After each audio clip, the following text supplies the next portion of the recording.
இலங்கையில் தமிழர்கள் வசிக்கும் வலிகாமா பகுதியில் மீள்குடியேற்ற நடவடிக்கைகள் மேற்கொள்ளப்பட்டு வருவதாக இலங்கையின் அமைச்சர் அகண்டன் வேலுசாமி தெரிவித்துள்ளார்.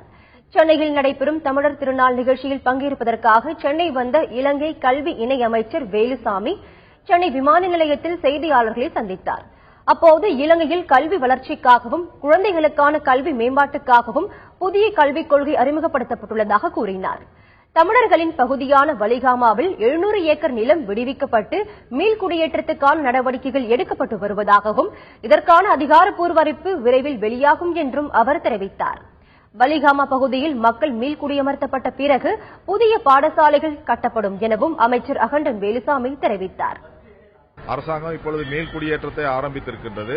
உங்களுக்கு தெரியும், வலிகாமா பகுதியிலே கிட்டத்தட்ட 700 ஏக்கர் இப்பொழுது விடுதலை செய்யப்பட்டிருக்கின்றது. அதை ஜனாதிபதி அவர்களும் பிரதம மந்திரி அவர்களும் எதிர்வருகின்ற பொங்கல் பண்டிகை அன்று ஒபிஷியலாக கொடுப்பதற்கான நடவடிக்கை எடுக்கப்பட்டிருக்கிறது. நான் சொல்ற இந்த வலிகாமா பகுதியில ஏற்கனவே அரசாங்கத்தினுடைய கட்டுப்பாட்டில் இருந்திருக்குது, அதாவது போர்சஸ் கட்டுப்பாட்டில் இருந்திருக்கிறது.